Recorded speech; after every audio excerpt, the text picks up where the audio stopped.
Amém. Meus queridos irmãos, mais uma vez eu tenho a honra de saudá-los com a graça e a paz do Senhor Jesus. E gostaria de convidar a igreja para juntos abrirmos as nossas Bíblias. Na carta de Paulo aos Filipenses, nós vamos dar sequência à exposição desta carta tão preciosa, carta de Paulo aos Filipenses. E desta feita nós vamos ler o capítulo 2, do verso 1 ao 11, palavra do Senhor para o nosso coração. Filipenses, capítulo 2, versos 1 a 11. O tema da nossa mensagem será o exemplo de Cristo.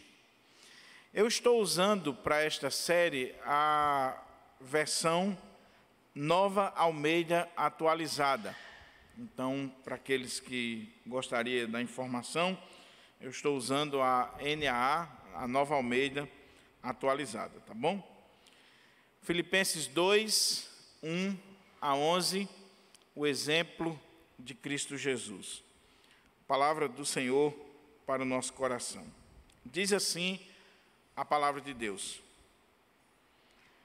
portanto, se existe alguma exortação em Cristo, alguma consolação de amor, alguma comunhão do Espírito, se há profundo afeto e sentimento de compaixão, então completem a minha alegria, tendo o mesmo modo de pensar, tendo o mesmo amor e sendo unidos de alma e mente.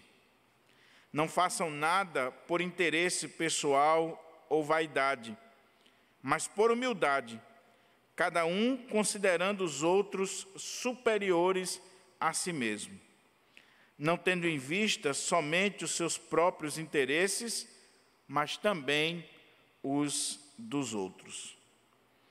Tenham entre vocês o mesmo modo de pensar de Cristo Jesus, que mesmo existindo na forma de Deus, não considerou o ser igual a Deus algo que deveria ser retido a qualquer custo.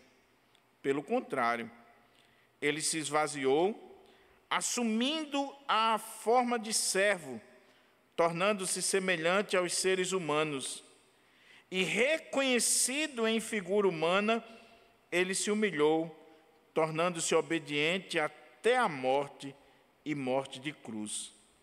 Por isso, também Deus o exaltou sobremaneira e lhe deu o nome que está acima de todo nome, para que ao nome de Jesus se dobre todo joelho, nos céus, na terra e debaixo da terra, e toda língua confesse que Jesus Cristo é Senhor, para a glória de Deus Pai.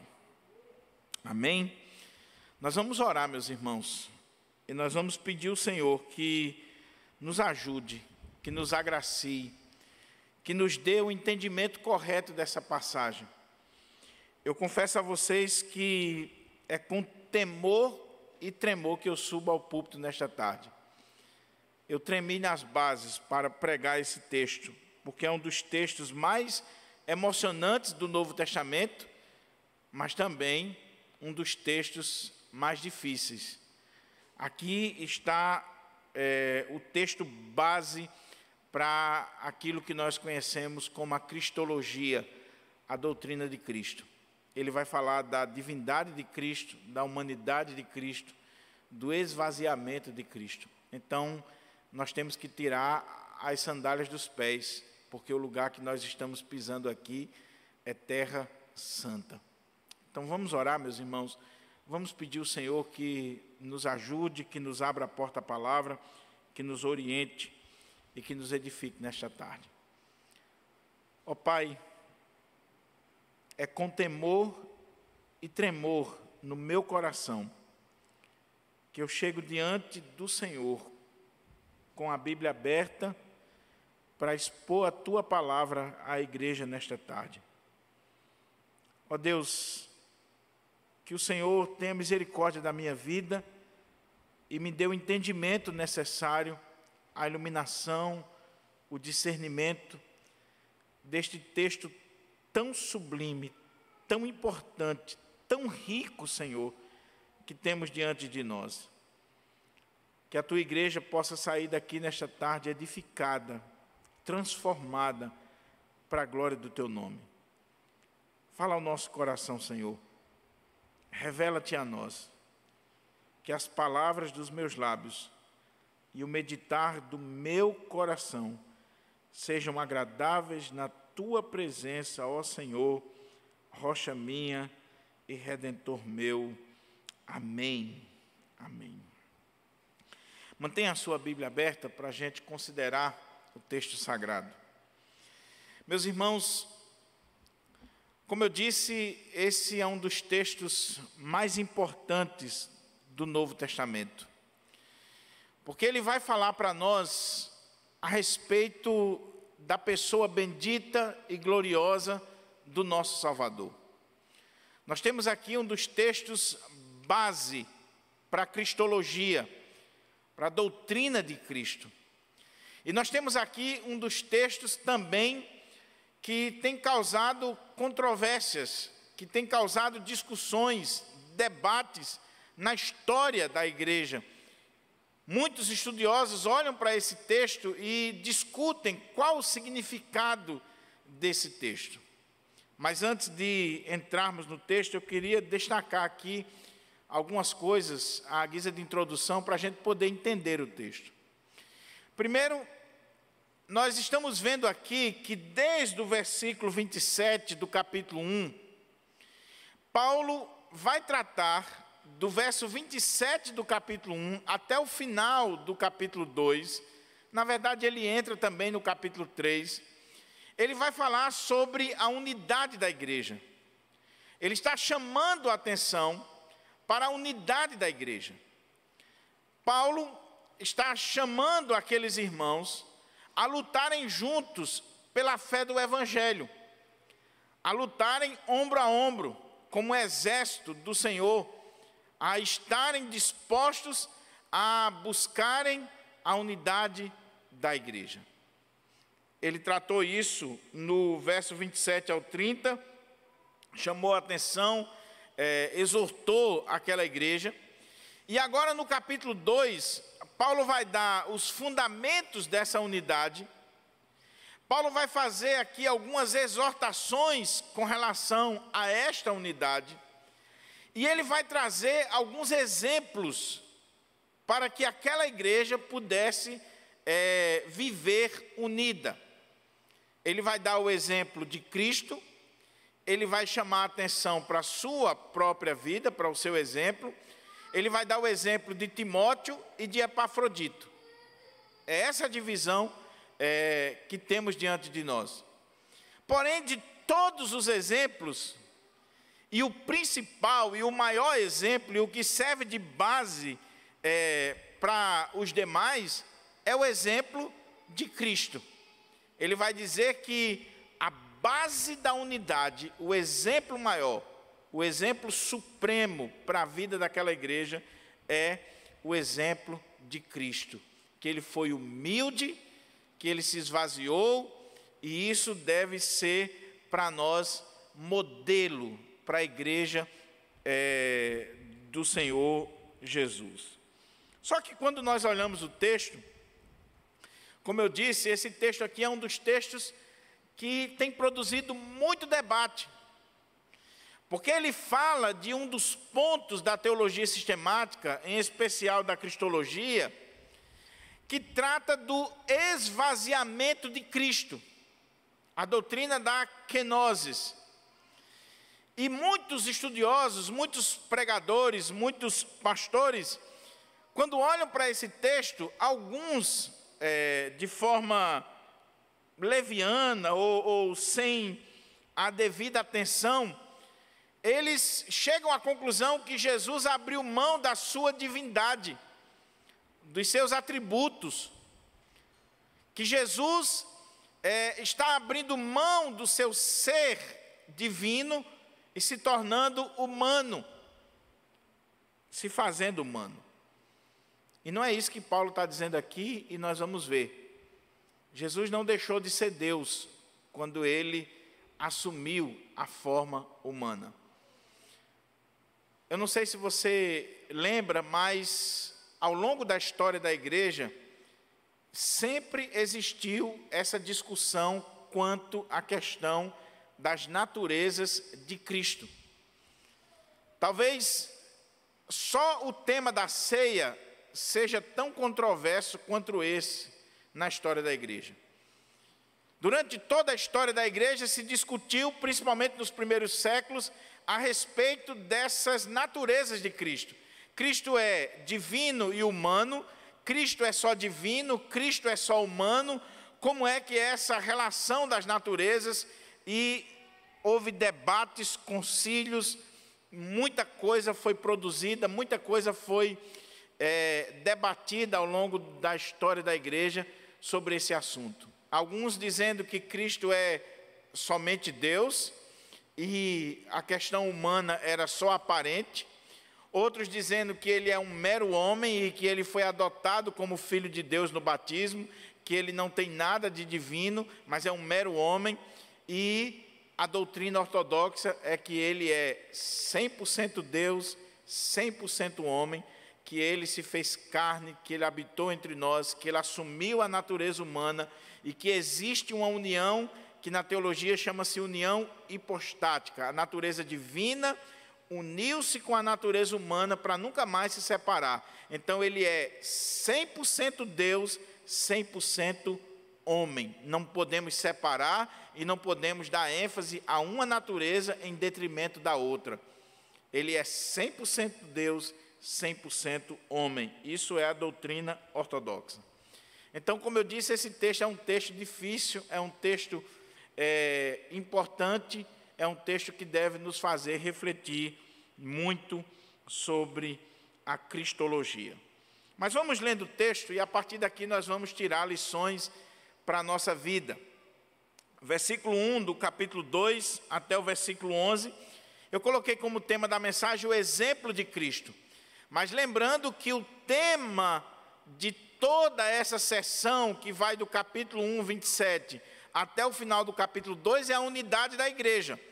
E ele vai pegar aqui o exemplo de Cristo para chamar a atenção para a unidade da igreja. Então, o tema geral desta sessão seria a unidade da igreja, o tema específico particular seria a unidade da igreja a partir do exemplo de Cristo Jesus. Olha como é que o texto começa, capítulo 2 de Filipenses, versículo 1.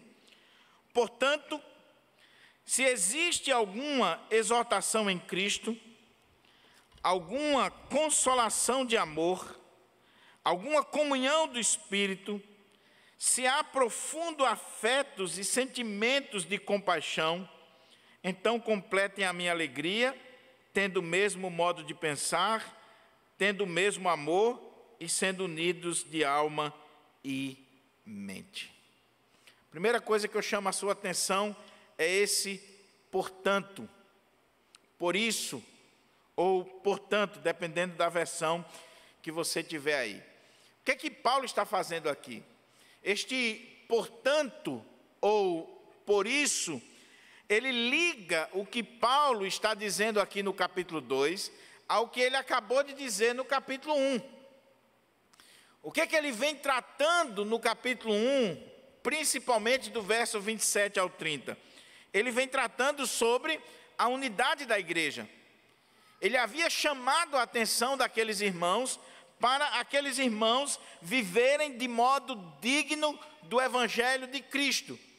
Para que, ou indo vê-los, ou estando ausente, ele ouça no tocante àqueles irmãos que eles estão unidos, que eles estão vivendo unidos em prol do Evangelho, que eles estão lutando juntos pela fé evangélica, que eles estão firmes.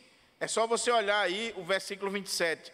Acima de tudo, vivam de modo digno do Evangelho de Cristo, para que, ou indo até aí para vê-los, ou estando ausente, eu ouça a respeito de vocês, que estão firmes em um só espírito, como uma só alma, lutando juntos pela fé do Evangelho, e que em nada se sentem intimidados pelos adversários, pois o que para eles é prova evidente de perdição, para vocês é sinal de salvação, e isto da parte de Deus. Porque vocês receberam a graça de sofrer por Cristo, e não somente de crer nele. Pois vocês têm o mesmo combate que viram em mim, e que agora estão ouvindo, que continuo a ter. Portanto, por isso, ou seja, ele chama a atenção para aquilo que ele acabou de dizer, para essa chamada à igreja, à unidade, a estarem juntos, a lutarem juntos pela fé do Evangelho. Ele diz, portanto, se existe alguma exortação em Cristo, alguma consolação de amor, alguma comunhão do Espírito, se há profundo afetos de sentimento de compaixão, então completem a minha alegria, tendo o mesmo modo de pensar, tendo o mesmo amor e sendo unidos de alma e mente. O que é que Paulo está colocando aqui para aquela igreja, meus irmãos, e para todos nós? Aqui, do versículo 1 ao 4, Paulo está chamando a atenção para os fundamentos da unidade da igreja. Ele não havia convocado a igreja à unidade? Ele não está chamando a igreja para lutar junto pela fé evangélica? Então ele diz, olha, vocês estão unidos comigo, vocês fazem parte comigo desta realidade. Então, se existe alguma exortação em Cristo, se existe alguma consolação de amor, se existe alguma comunhão do Espírito, se há profundo afeto e sentimento de compaixão, então completem a minha alegria. Veja, Paulo já estava alegre com a igreja de Filipos. Nós vimos Paulo dando graças a Deus pela vida deles. Paulo é feliz por aquela igreja é uma igreja amorosa, é uma igreja que investe no reino de Deus, é uma igreja que participa com Paulo no crescimento do reino de Deus. Mas Paulo, ele quer mais, ele quer completar essa alegria, e a ideia aqui é uma alegria transbordante. Ele quer transbordar o cálice. Ele já está alegre, ele já está feliz, ele já se regozija com aquela igreja, mas ele quer mais, ele quer transbordar o cálice de alegria. Então ele diz, baseado no que eu acabei de dizer, portanto, se há, e eu chamo a sua atenção para esse se aqui. Eu já disse que esse se, na língua portuguesa, pode dar a ideia de possibilidade. Então, se eu for, se eu conseguir, é uma possibilidade. Mas na língua grega, a melhor tradução aqui, desse se, seria uma vez que há. Tendo em vista, uma vez que há, ou seja, portanto, uma vez que existe alguma exortação em Cristo, uma vez que há consolação de amor, uma vez que há comunhão no Espírito, ou seja, Paulo não está falando aqui, meus irmãos, de uma possibilidade, como se na língua portuguesa pode dar essa ideia. Portanto, se existe, se há, na língua grega não é, a ideia não é essa. Ele está dizendo assim, uma vez que há, uma vez que existe, então ele está dizendo assim, portanto, uma vez que existe exortação em Cristo, uma vez que existe consolação de amor e comunhão do Espírito, e que há profundo afeto e sentimento de compaixão ou de misericórdia, completem a minha alegria. Ou seja, ele está falando aqui dos fundamentos da unidade da igreja. Ele acabou de convocar a igreja a lutar junto pela fé do Evangelho, e ele agora vai dar o fundamento da unidade. Quais são os pilares ou as pilastras da unidade da igreja? Ele vai falar aqui para nós: exortação em Cristo, consolação de amor, comunhão do Espírito, profundo afeto e sentimento de compaixão. São os pilares, as colunas, as pilastras da unidade da igreja de Cristo Jesus. Qual é o ponto aqui? Preste atenção que ele está falando assim: portanto, se existe alguma exortação em Cristo. E esse em Cristo aí, ele serve de fundamento para todos os pontos que está aqui do verso 1 ao 4. O que Paulo está dizendo é que se nós estamos em Cristo, se existe de fato esta união mística entre nós e Cristo, se nós somos igreja, há em nós exortação, comunhão, amor, afeto, sentimento de compaixão. Então, se nós estamos em Cristo, não é uma possibilidade, como se poderia dar a ideia. Se nós estamos em Cristo, ele está dizendo, portanto, uma vez que vocês estão em Cristo, então vocês têm exortação, vocês têm comunhão, vocês têm consolação de amor e vocês têm afeto de compaixão. Ou seja, Paulo havia convocado aquela igreja a lutar junto pela fé do Evangelho, e ele está dizendo, e o que eu estou pedindo de você não é muita coisa não, porque se vocês estão em Cristo, existem estes fundamentos da unidade da igreja. Meus irmãos, esse texto é muito rico, e nós poderíamos ficar aqui só nesses primeiros 4 versos, mas como eu tinha o propósito de terminar essa exposição em 15 ou 16 mensagens, eu resolvi pregar do verso 1 a 11, até porque há uma sequência lógica assim. Mas veja, quais são esses fundamentos da unidade que Paulo está colocando aqui? Primeiro ele diz, portanto, se existe, ou uma vez que existe, uma vez que há alguma exortação em Cristo. O primeiro pilar da unidade da igreja, ele está colocando aqui, exortação em Cristo. E a palavra que é usada aí para exortar, essa palavrinha que é usada aqui, ela também poderia ser traduzida como consolar. E a expressão que aparece na língua grega é uma expressãozinha chamada paráclesis. Lembra do Paráclito? Lembra que o Espírito Santo é chamado Paráclito? O Consolador, aquele que exorta. É porque nós temos uma ideia de exortação sempre como repreensão. Mas exortação na Bíblia é também repreensão. Porém, exortação também tem o sentido de consolo, de conforto, de encorajamento. E por que essa palavra, paráclesis, ela pode ser traduzida como consolo, como encorajamento, como exortação? Porque essa palavra aqui, a ideia é de se colocar ao lado de alguém para exortá-la, encorajá-la ou consolá-la. Qual é a ideia aqui que Paulo está trazendo para nós? É que Cristo, pelo fato de nós estarmos em Cristo, nós somos exortados.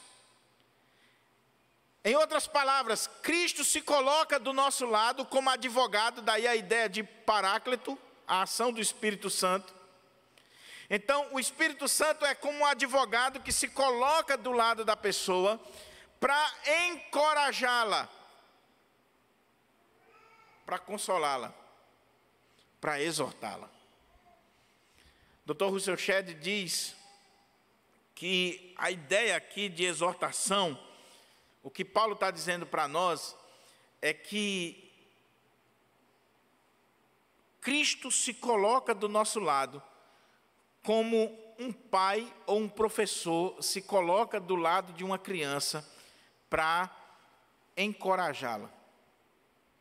Quem é pai aqui sabe muito bem, vai chegar um momento que seu filho vai estar fazendo uma determinada tarefa e você vai ver que ele errou, que ele pisou na bola, que ele fez alguma coisa, e aí você se coloca do lado dele para encorajá-lo, para consolá-lo, para exortá-lo, mas exortar não no sentido de bronca, mas de ensinar aquela criança, de encorajar aquela criança a fazer da forma correta.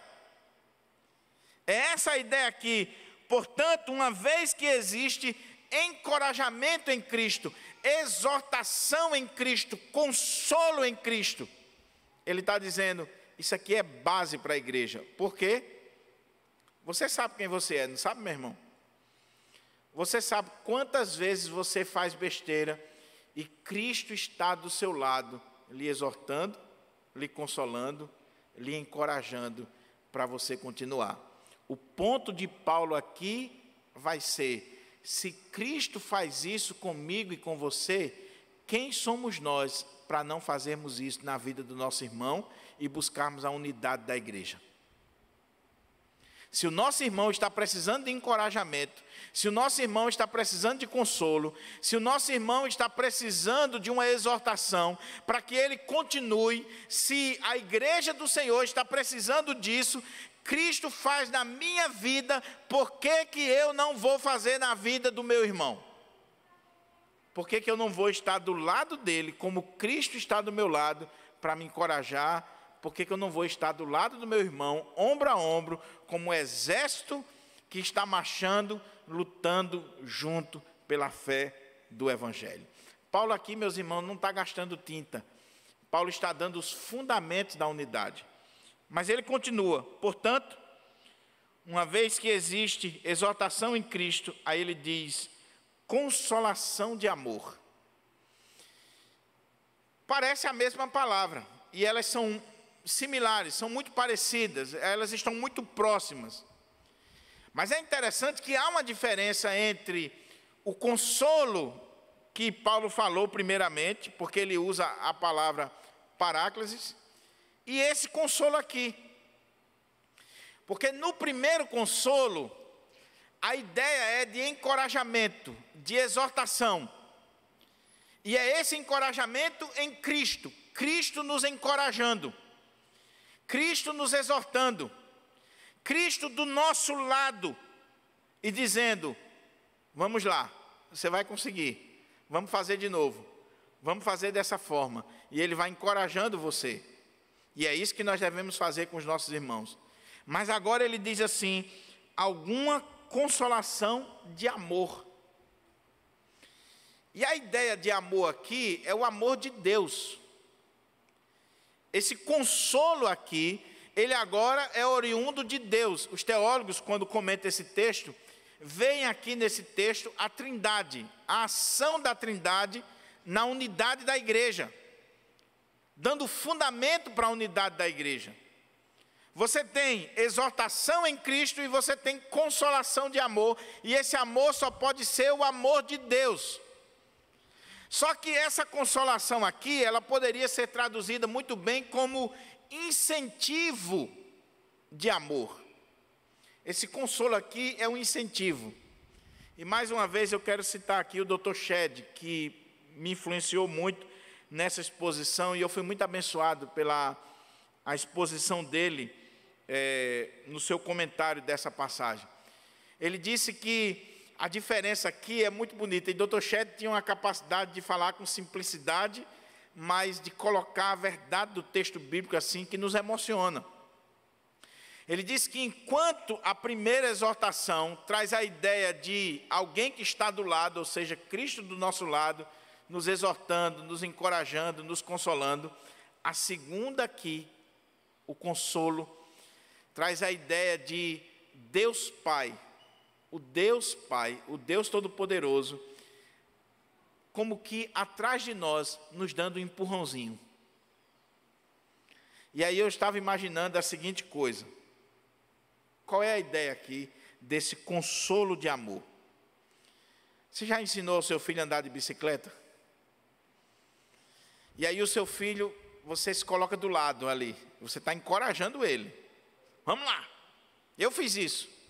Então, você se coloca do lado do moleque e você vai ali caminhando, empurrando a bicicleta com ele, para que ele crie coragem, você está encorajando ele.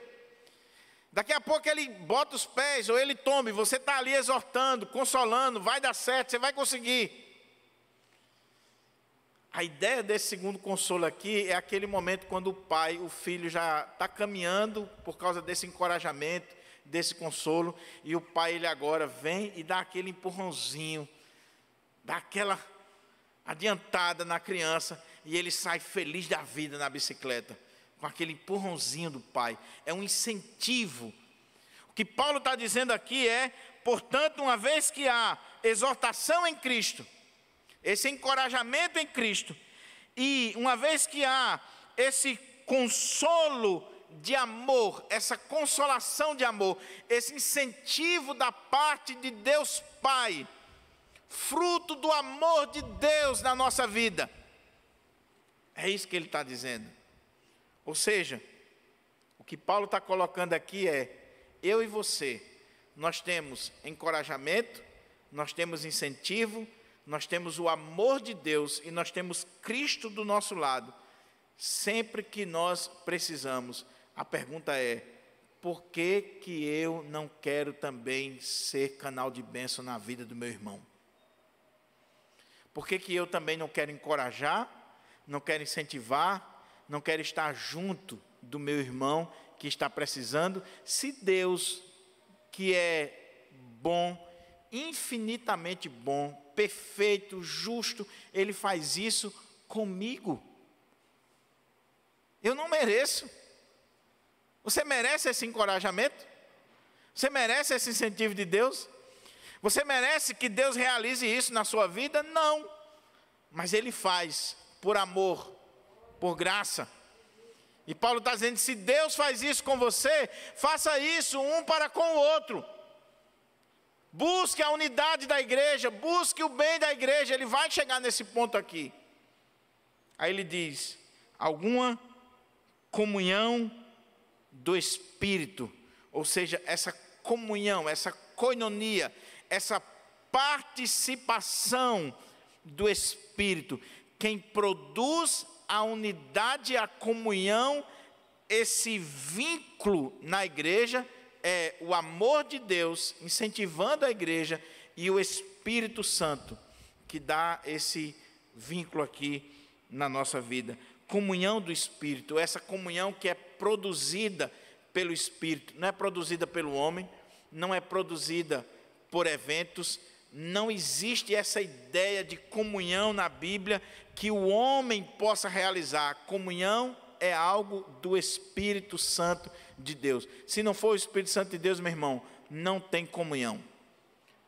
Pode ter encontro social, pode ter cafezinho, jantar, almoço, pode ter um momento ali de descontração, mas a verdadeira comunhão, essa verdadeira comunhão que Paulo está falando aqui, onde nós vamos encorajar uns aos outros, onde nós vamos incentivar uns aos outros, exortar, consolar uns aos outros, com a mesma consolação e encorajamento e incentivo que Deus faz na nossa vida, só com a ação do Espírito Santo.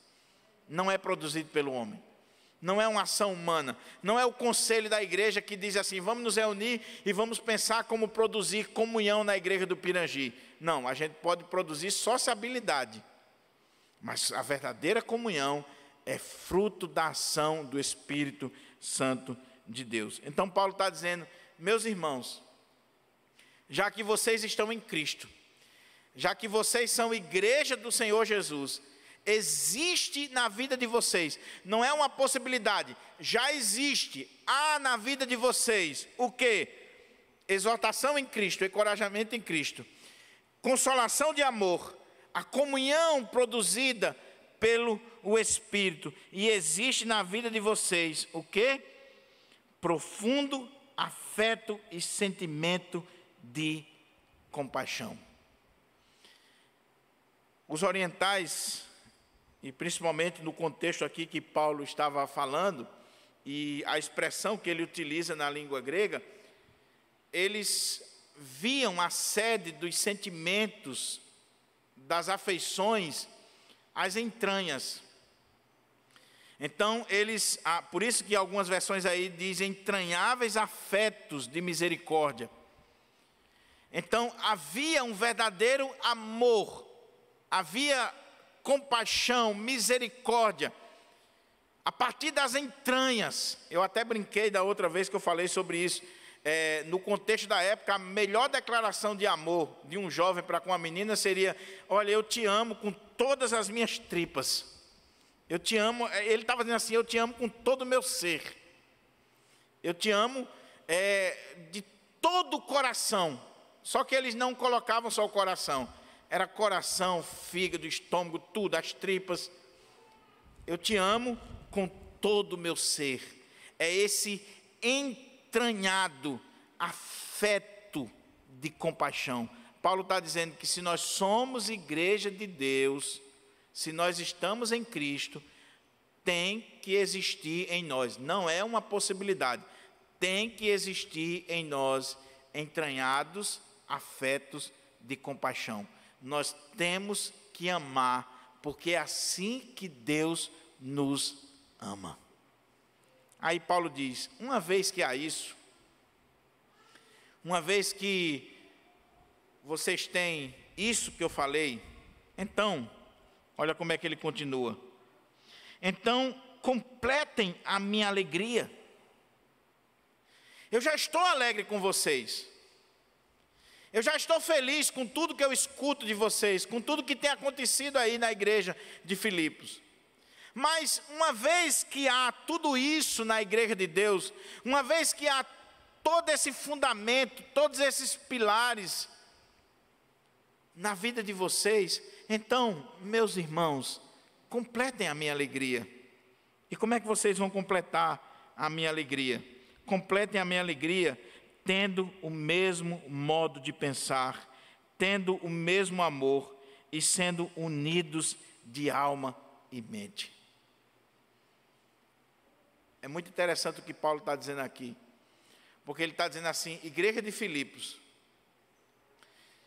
veja bem, vocês têm tudo isso que eu acabei de dizer, e porque vocês têm tudo isso que eu acabei de dizer, completem a minha alegria vivendo desse modo. Completem a minha alegria tendo o mesmo modo de pensar. E essa palavra pensar aqui, que depois vai ser também usada no contexto aqui de Cristo, esse pensar aqui não é um pensar doutrinário, não é um pensar teológico, como nós muitas vezes estamos acostumados. Esse pensar aqui é um pensar prático, é atitude.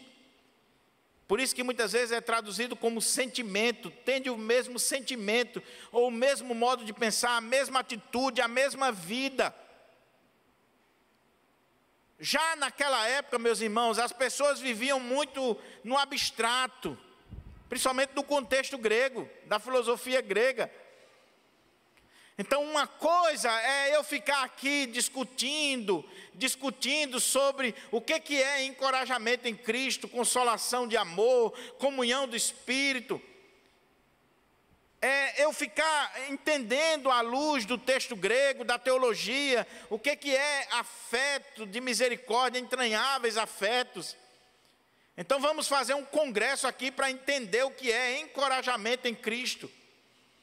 E aí a gente discute, estuda, chama o doutor, o PhD, o cara lá de Harvard, o especialista na língua grega, e o cara vem, dá um show. E você sai com tudo aquilo ali na mente, e você acha assim: agora eu estou pensando biblicamente, porque eu sei o que significa encorajamento em Cristo, eu sei o que significa consolação de amor, eu sei o que é comunhão do Espírito. A pessoa sabe de tudo teologicamente, mas Paulo está dizendo assim: pensar aqui é prático, meu irmão. Eu não estou perguntando se você discursa bem sobre esse assunto, eu estou perguntando se você vive isso aqui. Não é mais um congresso, agora ok, acabou o congresso, e aí? Eu quero que vocês completem a minha alegria, não só porque vocês sabem intelectualmente de tudo que eu acabei de dizer, mas eu quero que vocês completem a minha alegria tendo o mesmo modo de pensar, ou seja, tendo a mesma atitude, a mesma disposição mental, estando unidos. E ele diz: tendo o mesmo modo de pensar, tendo o mesmo amor e sendo unidos de alma e mente. A ideia aqui, meus irmãos, não é uniformidade, como eu falei da outra vez. Paulo não está dizendo aqui que todo mundo vai pensar igualzinho, que todo mundo vai se vestir igualzinho, que todo mundo vai ter a mesma linha de raciocínio. Não é isso que Paulo está dizendo aqui. Eu disse que esse saber aqui é um saber prático. O que Paulo está dizendo aqui é que uma vez que na igreja de Deus existe encorajamento em Cristo, consolação de amor, comunhão do Espírito, entranhados afetos de misericórdia, a igreja de Deus ela tem que ter um só objetivo. Ela tem que puxar para uma linha só. É claro que ele não está dizendo aqui que você vai anular o seu pensamento, nada disso. Mas o ponto aqui, e a gente vai ver mais adiante, é que Paulo está dizendo assim: meus irmãos, vocês devem ter a mesma atitude, o mesmo sentimento, o mesmo pensamento, vocês devem estar unidos de alma, de coração, vocês devem lutar juntos, ombro a ombro. A igreja tem que estar unida, não pode estar dividida. Isso aqui é importante para nós, meus irmãos. Como eu disse, não é uniformidade. Não é aquela ideia de que, não, eu vou ter aqui uma unanimidade na igreja, onde nós excluímos qualquer opinião contrária. Não é isso, meu irmão. Vamos imaginar uma assembleia de igreja, e aí talvez você diga assim: então, pastor, ninguém pode se levantar para falar contrário. Não é isso que Paulo está dizendo aqui.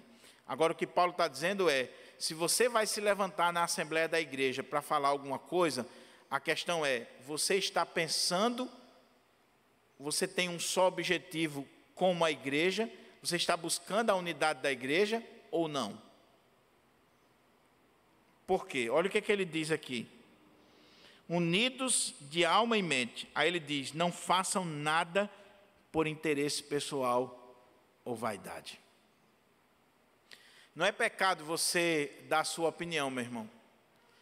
Não é pecado você expor as suas ideias, e é preciso que haja isso.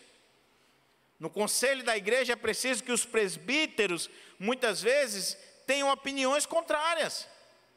Estejam ali, um quer de um jeito, o outro quer de outro, e a discussão é saudável, é salutar, é importante. É um colegiado. Agora, o ponto que Paulo está colocando aqui é: todos têm que estar lutando pela unidade da igreja, pelo bem da igreja. Porque existe comunhão no Espírito, porque existem entranhados afetos de misericórdia, porque existe encorajamento, incentivo, a ação de Deus na vida da igreja. E porque nós estamos unidos de alma e mente, de coração, existe aqui uma unidade na igreja. Então, eu vou falar contrário ao meu irmão, mas eu não estou buscando vantagem pessoal. Eu não estou com partidarismo, com grupinho, com coisas erradas.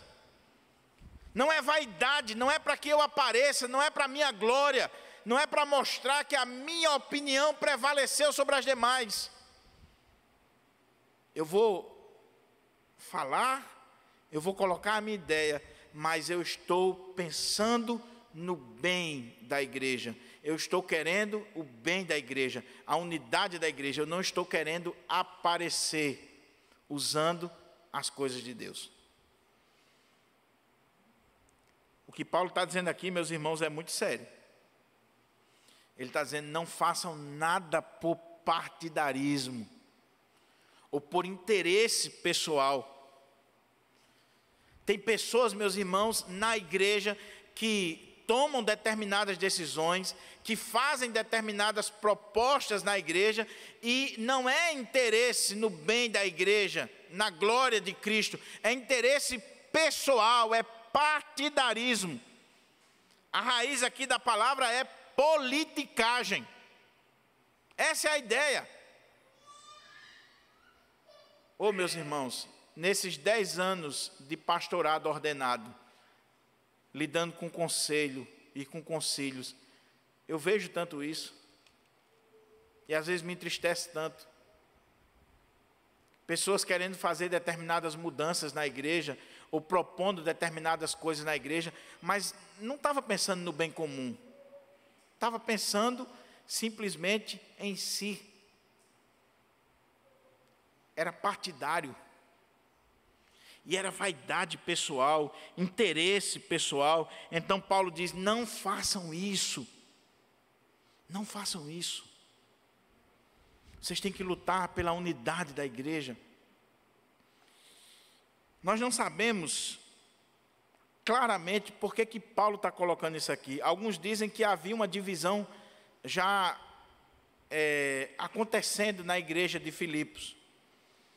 E citam, por exemplo, o caso da irmã Evódia e Sintique. Talvez seja um caso isolado, mas já havia falsos mestres também impondo-se naquela igreja. Qual é a ideia que Paulo está colocando aqui, meus irmãos? Se você olhar o capítulo 1, aquela igreja ela estava unida da porta para fora, lutar juntos pela fé do Evangelho. Mas nós podemos correr o risco de, como igreja, estarmos lutando juntos da porta para fora e da porta para dentro, estar se matando. Está se matando. E não pode acontecer isso. Não pode acontecer isso. Então, cuidado com o partidarismo, com o interesse pessoal, com a vaidade, com o aparecer, sair na foto, a sua opinião ser a que prevalece. Isso não pode acontecer na igreja de Deus. Isso não pode existir no contexto da igreja de Deus. Mas, infelizmente, meus irmãos, acontece. Infelizmente acontece. E como pastor, muitas vezes eu fico com a antena ligada. Quando um irmão vem propor alguma coisa, a primeira coisa que passa na minha mente é: por que ele está propondo isso? Qual é a ideia? Deixa eu dar alguns exemplos para vocês entenderem o que eu quero dizer aqui. Chega um casal e diz assim: pastor, essa igreja aqui não tem trabalho de casais. Essa igreja aqui não vale nada não, porque não tem trabalho de casais, porque isso, porque aquilo outro, porque aquilo outro. Aí quando você vai investigar mais a fundo, a pessoa não está preocupada com o trabalho de casais. Ela não está preocupada com os demais casais da igreja, ou com o bem da igreja. Ela está preocupada porque o casamento dela está ruim. É egoísmo, meu irmão. Depois que ela resolveu o problema do casamento dela, pode acabar o encontro de casal, que ela não está nem aí não. Pode acabar. O berçário da igreja. Não, o berçário da igreja, pastor, tem que ser assim, tem que ser não sei o quê, tem que ser não sei o quê. Só porque nasceu um menino. Aí se envolve com o berçário, limpa o berçário, ajeita o berçário, traz brinquedo para o berçário. O menino cresceu, se dando o filho dos outros, não estou mais nem aí com o berçário. É assim que acontece, irmão, nas nossas igrejas. É assim que acontece. É você fazer as coisas por interesse pessoal. O que Paulo está dizendo aqui é que você poderia se envolver com o trabalho de casais, mesmo que o seu casamento esteja mil maravilhas. Você está se envolvendo porque você quer o bem da igreja. Você poderia cuidar do berçário da igreja, mesmo que você não tivesse nem filho. Mas você vai lá, ajeita, limpa tudinho, porque você está querendo o bem da igreja, porque você está abençoando a vida do seu irmão. Você não está fazendo aquilo ali por vaidade pessoal, por egoísmo, por interesse pessoal. A gente precisa ter cuidado com isso aqui. A gente precisa pensar: será que nós estamos pensando na igreja do Senhor Jesus, no reino de Deus, ou estou pensando no meu reino, no meu nome, para que eu apareça? Essa é a questão. Se eu estiver à frente, se o meu nome sair, eu estou aqui. Agora, se não for, não conte comigo. Paulo diz: não façam isso, não façam nada por interesse pessoal ou vaidade, mas por humildade, cada um considerando os outros superiores a si mesmo.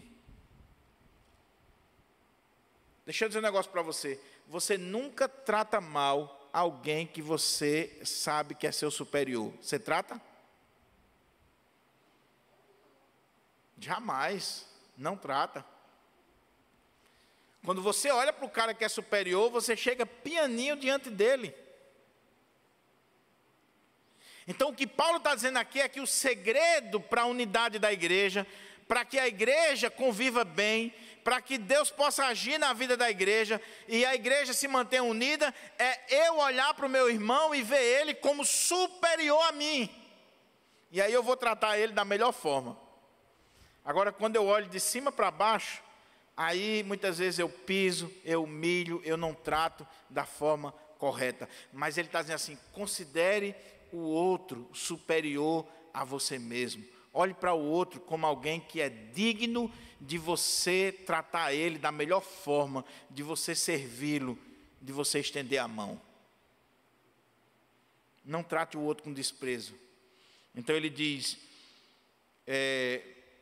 não façam nada por interesse pessoal ou vaidade, mas por humildade, considerando cada um os outros superiores a si mesmo, não tendo em vista somente os seus próprios interesses, mas também os dos outros.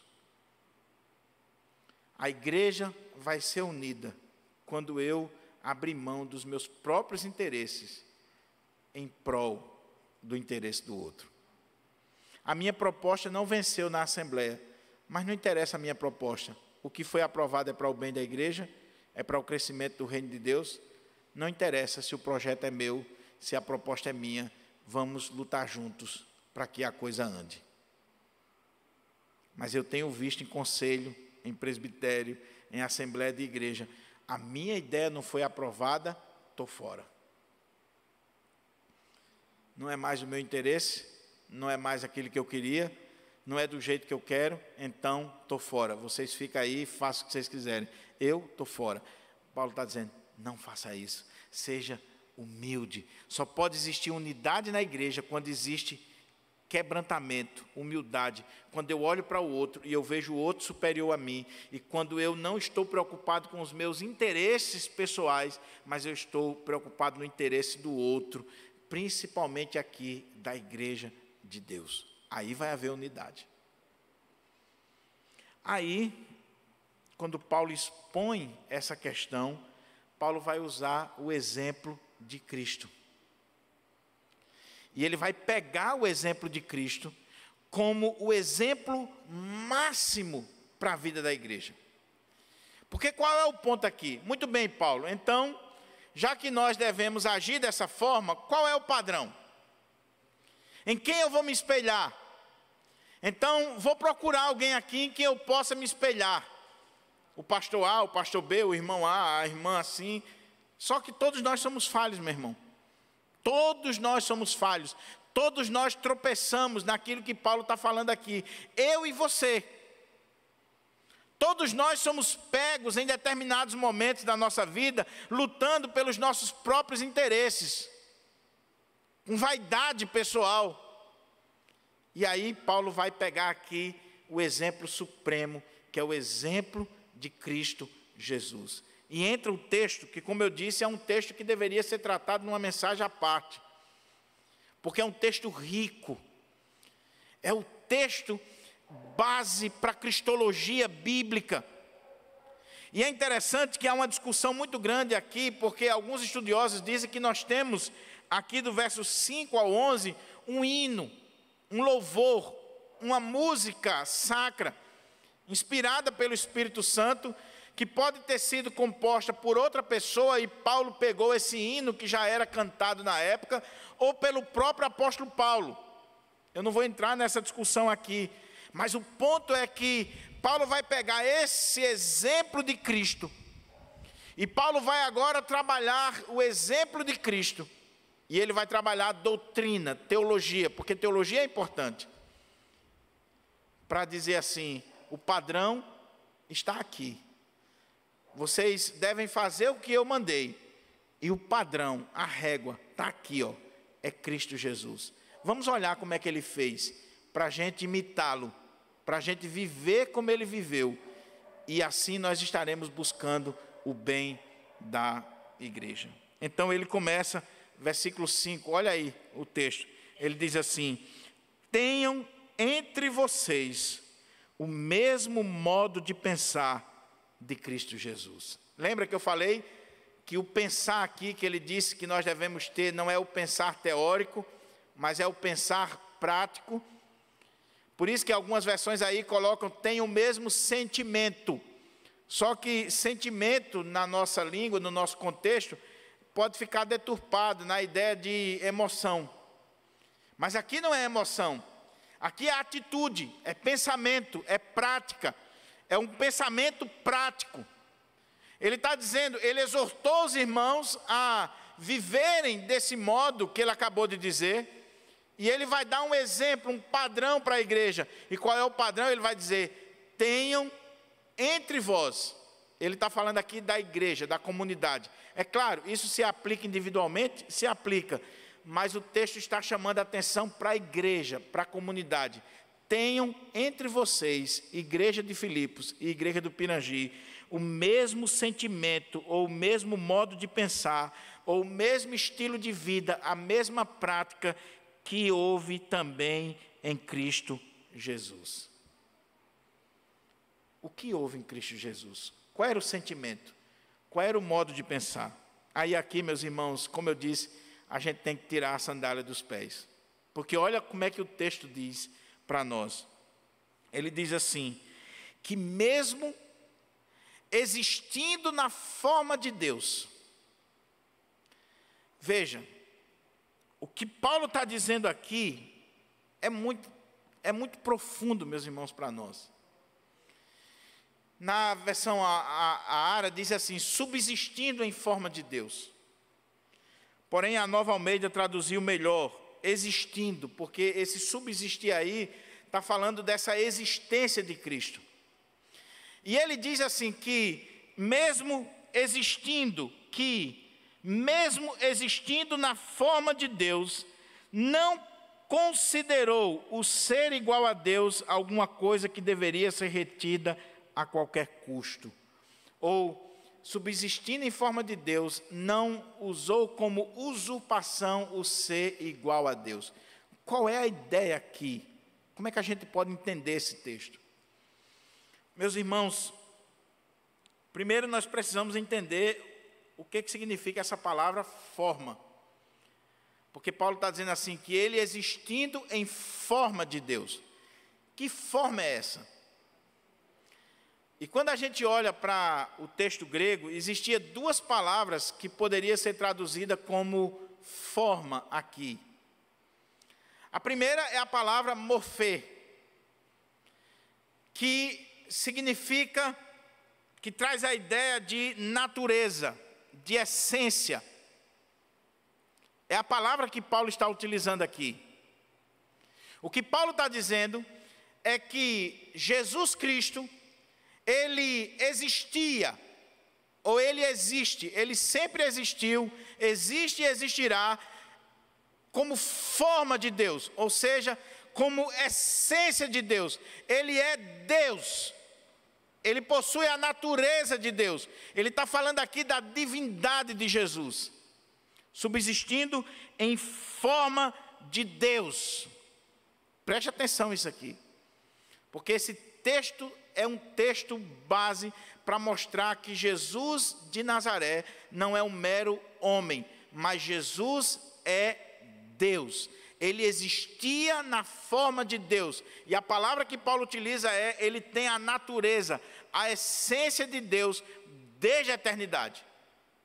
Essa é a ideia.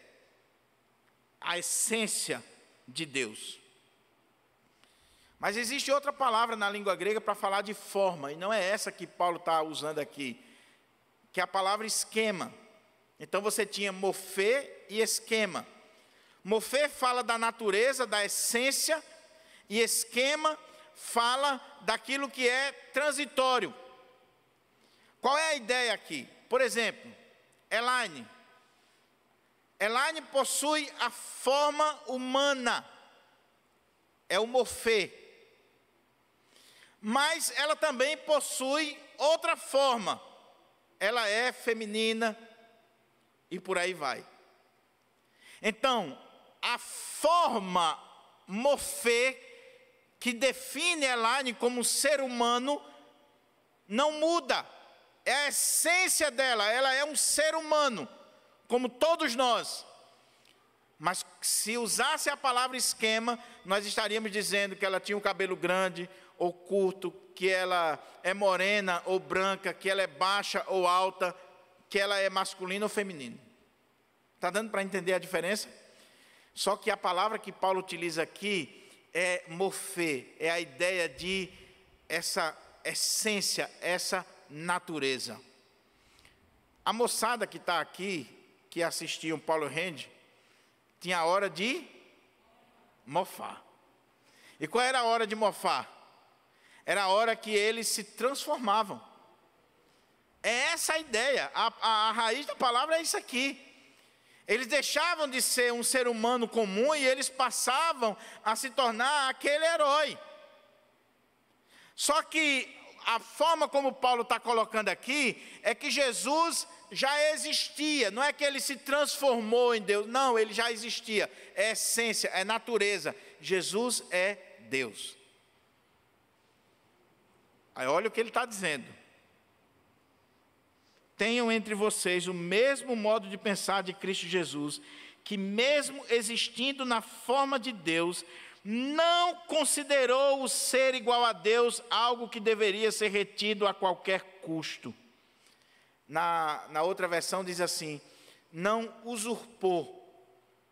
Qual é a ideia aqui, meus irmãos? E eu passei vários dias pesquisando, tentando entender isso aqui, para poder transmitir para os irmãos a palavra do Senhor. Qual é a ideia aqui? Preste atenção. Jesus é Deus, Ele existe na forma de Deus. A essência, a natureza dEle é divina. Ele é o Deus Todo-Poderoso. Mas mesmo existindo em forma de Deus, Ele não usou como usurpação, e a palavra aí traz a ideia de roubo, de usurpar. E o texto diz aqui, Ele não considerou ser igual a Deus, algo que deveria ser retido a qualquer custo. Qual é a ideia? Volta comigo aqui. Jesus é Deus, criou todas as coisas, é o Senhor sobre todas as coisas, é o Deus Todo-Poderoso.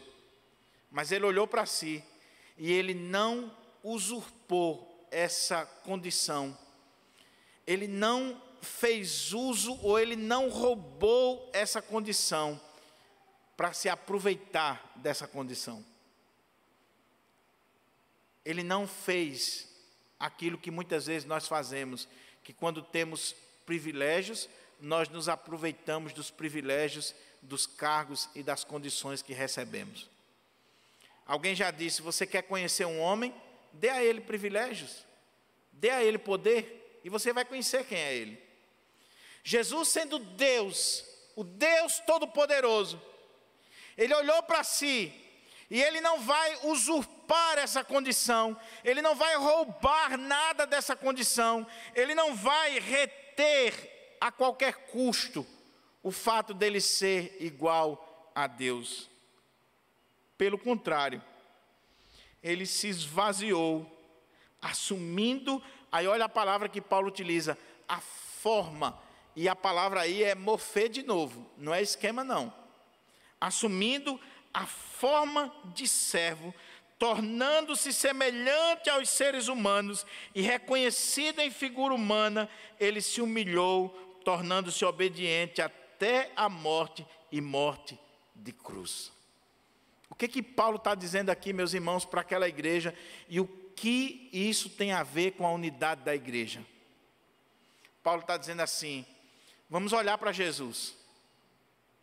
Jesus é Deus, Ele existia em forma de Deus, Ele subsiste em forma de Deus, mas Ele olhou para si e Ele não usurpou essa divindade, Ele não fez uso ilegal dessa divindade, Ele não considerou o ser igual a Deus algo que deveria ser retido para si mesmo.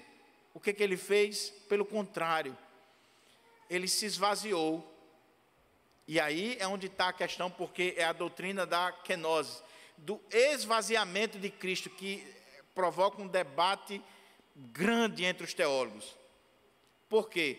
Porque o texto diz que ele se esvaziou, assumindo a forma de servo e tornando-se semelhante aos homens. Ou seja, a palavra que Paulo utiliza aqui é essa ideia de esvaziar-se.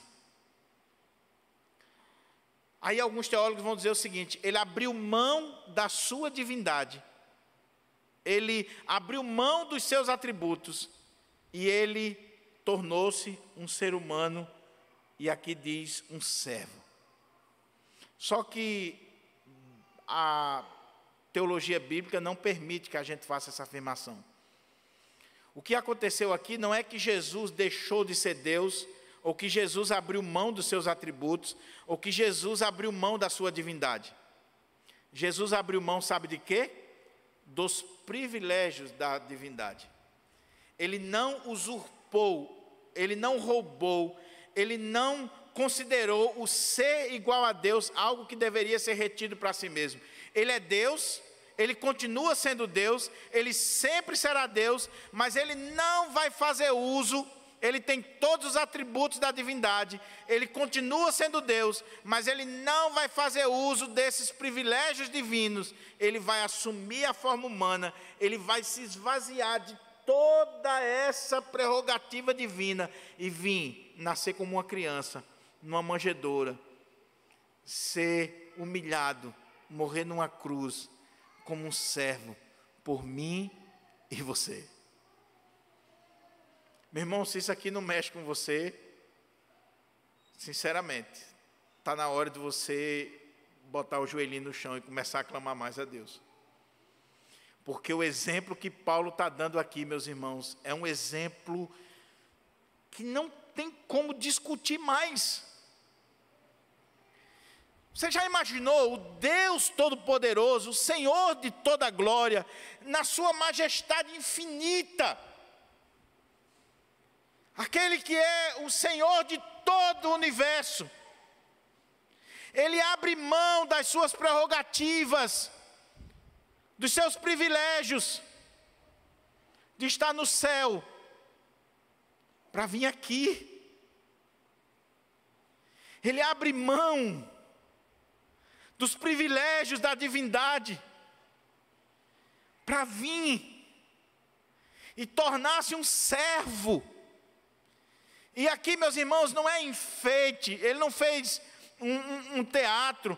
A palavra que é utilizada aqui, ele assumiu a forma humana.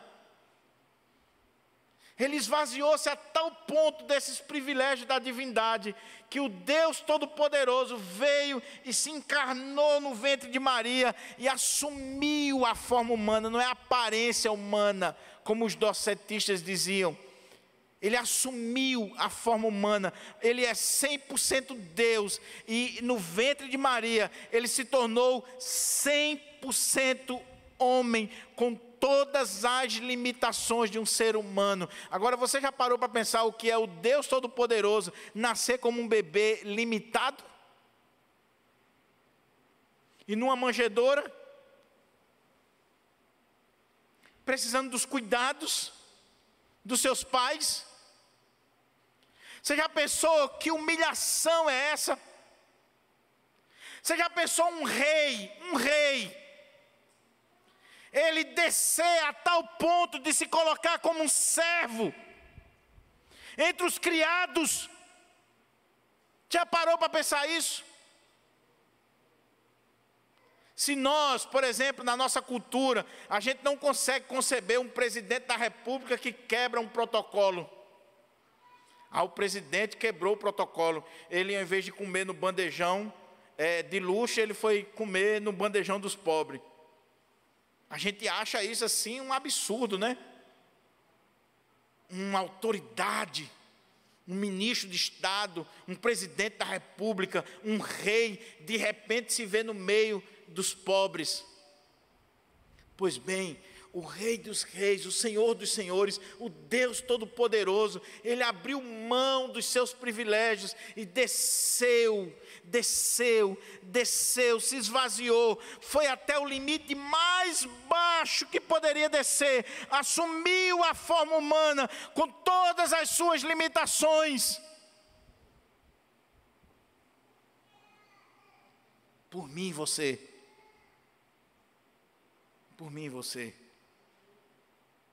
Tenho entre vocês o mesmo modo de pensar de Cristo Jesus, que mesmo existindo na forma de Deus, não considerou ser igual a Deus algo que deveria ser retido a qualquer custo. Pelo contrário, Ele se esvaziou, assumindo a forma de servo, tornando-se semelhante aos seres humanos e reconhecido em figura humana, Ele se humilhou, tornando-se obediente até a morte e morte de cruz.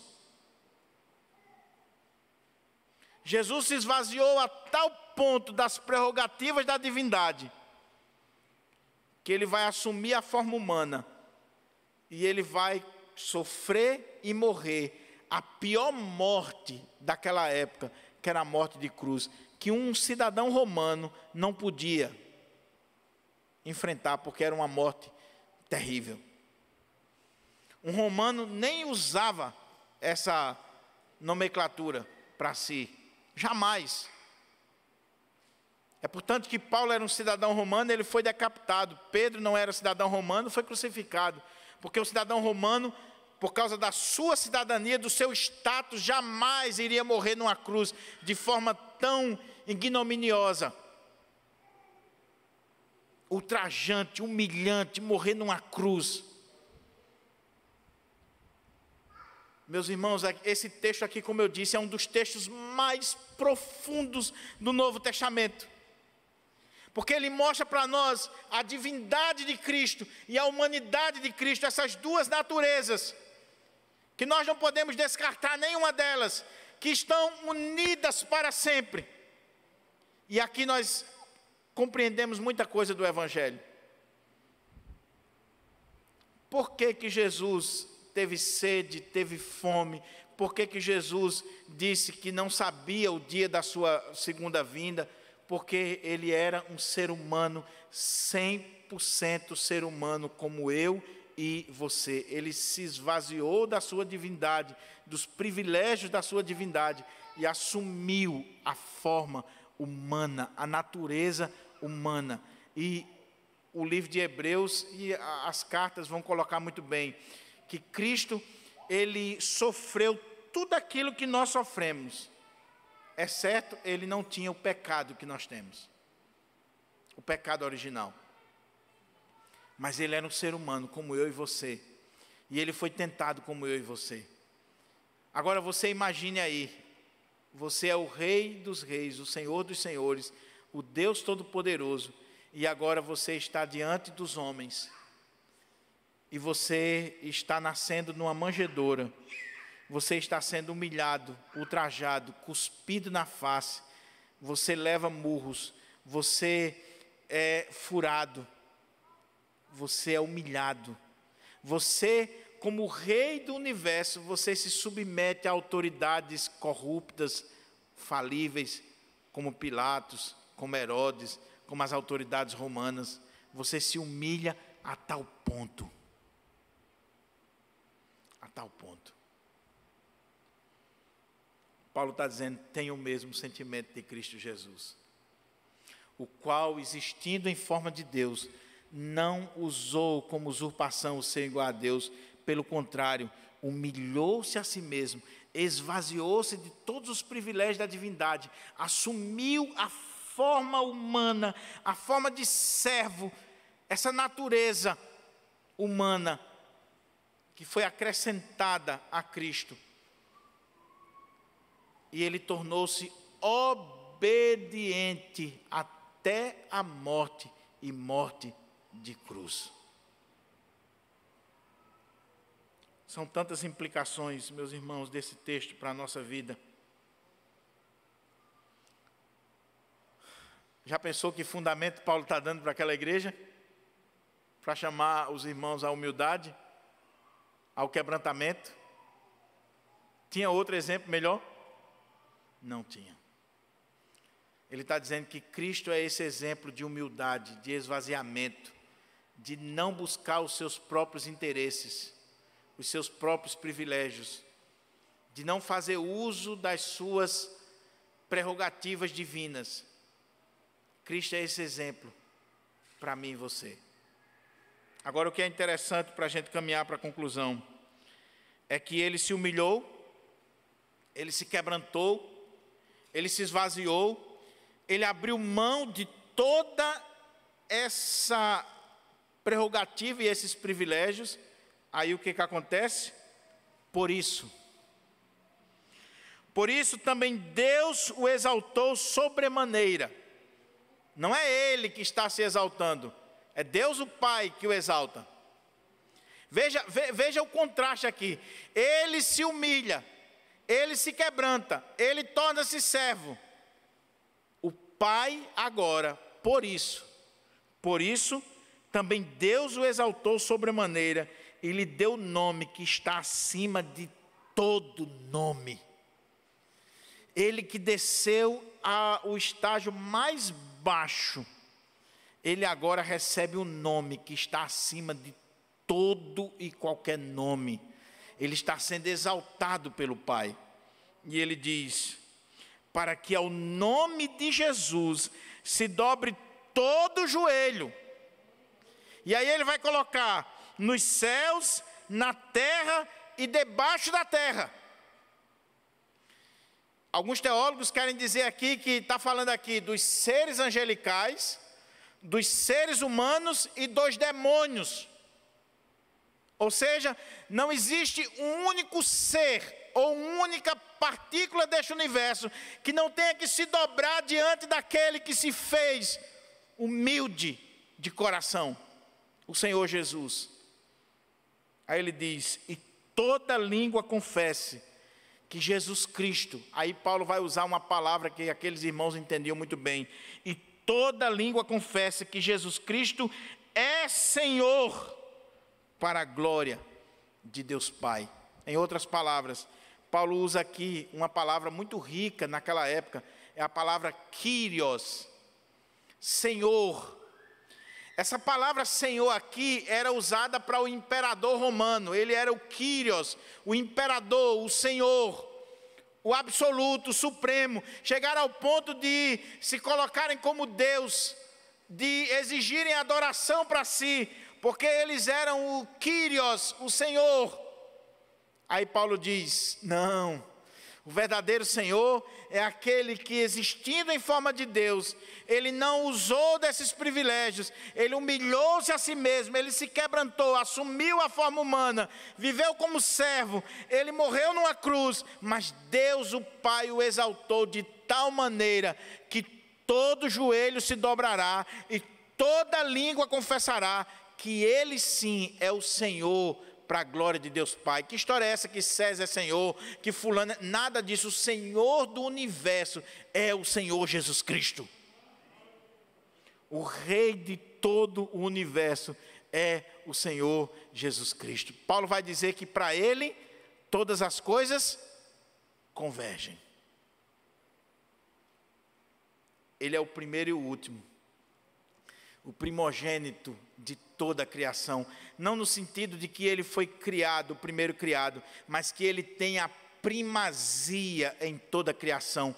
Tudo aponta e deve apontar para ele.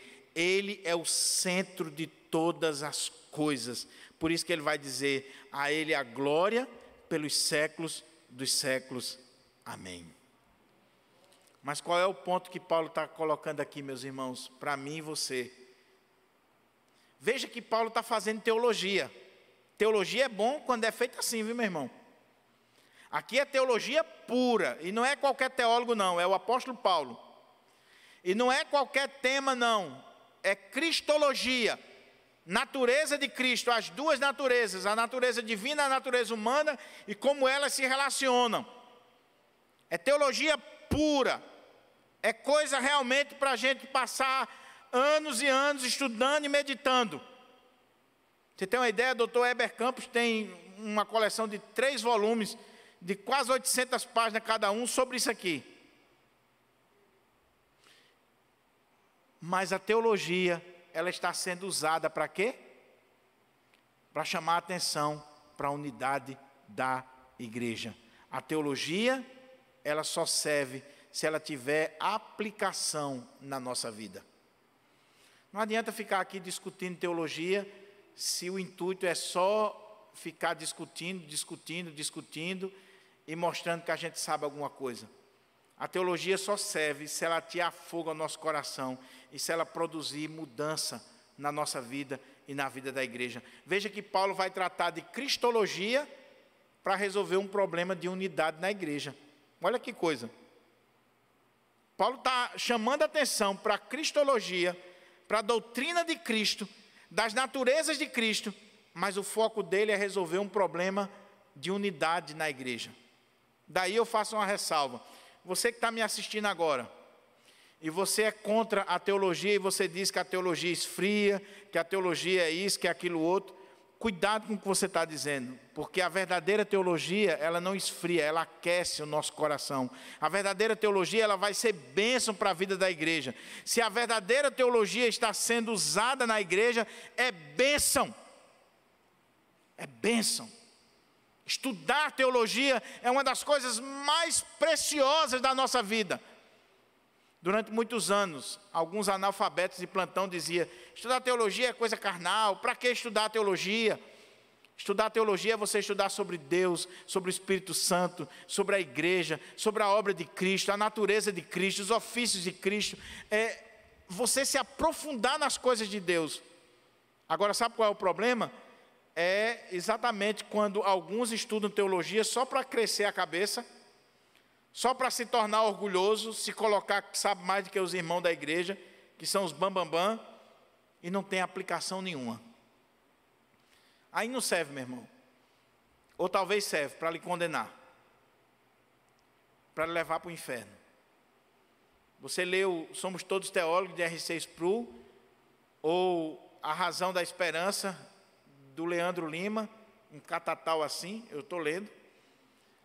E você diz assim: pronto, agora eu sei tudo de teologia, mas você continua besta, orgulhoso, não faz nada no reino de Deus, só causa problema na igreja, você vai para o inferno com toda essa teologia. Agora, se aquilo que você está aprendendo sobre Deus, sobre Cristo, sobre a igreja, sobre a Escritura, sobre o Espírito Santo, está produzindo em você um cristão melhor, um discípulo de Cristo, um membro de igreja que busca o bem da igreja, louvado seja o nome do Senhor. Estude mais. Se for preciso, vá para um seminário. Hoje tem cursos online de teologia, meu irmão. E não é só para homem, não, para as mulheres também. Estude, minha irmã. Se aprofunde. Leia. Tem teologias sistemáticas aí no mercado, barata, de boa qualidade. Leia, se aprofunde. Agora, veja se isso está mudando você. Eu termino chamando a atenção aqui só para algumas aplicações para mim e para a sua vida. Eu acho que a primeira eu já fiz aqui na emoção. Mas cuidado, irmãos, com teologia e prática. Isso tem que andar junto. A reflexão teológica e a prática. Não adianta você estudar os 5 pontos do calvinismo, ou a cosmovisão cristã, ou a teologia sistemática, as institutas de Calvino, se isso não está mudando a sua vida. Se isso não redunda em prática, você está perdendo seu tempo. Mas o ponto aqui de Paulo é, igreja de Filipos, sabe por que vocês devem ser humildes? Sabe por que vocês devem buscar a unidade, a comunhão da igreja? Sabe por quê? Porque vocês têm o exemplo de Cristo. Se tem alguém que poderia fazer uso de qualquer direito, de qualquer prerrogativa, de qualquer coisa, era Cristo. Ele era Deus, e é Deus, e sempre será Deus. Mas ele abriu mão desses privilégios para descer a este mundo, assumir a forma humana e morrer por mim e você. Sabe qual é o ponto que Paulo está dizendo aqui? Meu irmão, por que você não abre mão muitas vezes dos seus privilégios para o bem da igreja? Por que você não imita Cristo? Por que você não é humilde, assim como Cristo? Que mesmo sendo Deus, não usou como usurpação, não roubou, não fez do ser igual a Deus uma plataforma de privilégio para si. Por que você não imita Cristo? Você prefere ver a igreja dividida, mas o seu nome sendo glorificado, sendo exaltado, e você dizendo, eu tenho razão, eu tinha razão, é isso aqui mesmo. É desse jeito. Cuidado, meu irmão. Cuidado, minha irmã. Muitas vezes nós precisamos nos humilhar, nos quebrantar, nós precisamos ceder, nós precisamos abrir mão de coisas que são nossas. Por favor. Eu não estou falando aqui de você abrir mão daquilo que é bíblico, da doutrina bíblica. Por favor, não existe unidade sem doutrina. Tem até um livretinho de Martin Lloyd Jones que trabalha isso. Se o que está em jogo, meu irmão, é a verdade de Deus, aí você não vai abrir mão, não. Mas se o que está em jogo são seus gostos pessoais, privilégios que você tem, o cargo que você tem, meu irmão, abra mão. Se quebrante, se humilhe. Porque aquele que se humilha, Deus exalta. Jesus se humilhou, o Pai o exaltou. Se você for humilde, se você for quebrantado, se você não fizer uso dos seus direitos, porque hoje nós vivemos na época dos direitos, né? E só tem direito, né? Só tem direito. A pessoa só quer direito. Se você, muitas vezes, abrir mão dos seus direitos, dos seus privilégios, mas você está fazendo isso por causa do reino de Deus, por causa da igreja de Deus, do bem da igreja, pode ter certeza, Deus não fica devendo nada. Deus honra você. Deus honra você. É isso que Paulo está dizendo aqui. É isso que Paulo está exortando aquela igreja, pegando o exemplo de Cristo. Qual é o exemplo de humildade, de quebrantamento, de abrir mão dos privilégios? É o exemplo de Jesus. E se Jesus fez, meu irmão, quem sou eu? Quem é você para não fazer? Quem somos nós para não fazer? Sabe aquele pastor que diz assim, só se passar por cima do meu cadáver? Já viu esse ditado? Só se passar por cima do meu cadáver. Oh, meu querido, o Rei dos Reis, o Senhor dos Senhores, foi humilde e quebrantado de coração. Quem sou eu? Quem é você para andar de nariz empinado e para querer que a sua opinião, que o seu gosto, que a sua maneira de ser prevaleça? Cuidado, cuidado, cuidado. Que Deus nos ajude a lutar pela unidade da igreja. E quando fala de igreja aqui, não é só a igreja local, meu irmão, é a igreja de Cristo, a igreja do Senhor. Deus chamou você para construir pontes e não muros. Deus chamou você para unir, não para separar. Você está aqui em Pirangi, seja bênção, busca a unidade da igreja. Eu já disse aqui na igreja e eu concluo com isso. Eu recebi um conselho de um pastor antigo, experiente, e eu tenho isso no meu coração. No dia que eu senti que o problema em Pirangi está sendo eu vou embora daqui. E outra coisa, eu vou para bem longe. Eu não vou abrir uma igreja ali na esquina para dividir o rebanho, não. Eu vou para bem longe. Até porque se eu for para a esquina e abrir para dividir o rebanho, eu estou sendo usado pelo diabo. Não se divide a igreja de Deus. Aquele pastor chegou para mim, ainda quando eu estava no seminário, e ele disse assim, meu filho, no dia que você sentir que a igreja vai se dividir ao meio por causa de você, caia fora de lá e deixa a igreja em paz. Deixa a igreja em paz. A igreja é de Jesus. Não divida a igreja. Não seja objeto de divisão na igreja. Não seja objeto de contenda na sociedade interna. Eu estou falando da igreja, mas a sociedade interna. Vai ter uma reunião da mocidade agora. Cuidado com a sua postura na plenária. Se você quer que o seu nome apareça, que a sua opinião prevaleça, que você seja o centro das atenções, cuidado, O centro das atenções ali tem que ser Cristo, a obra de Deus, e não você, seja da diretoria ou não seja da diretoria. E isso é na SAF, é na UPH, é no conselho da igreja. Convém que Cristo cresça, que eu e você diminua a cada dia. Vamos ficar de pé? Vamos orar.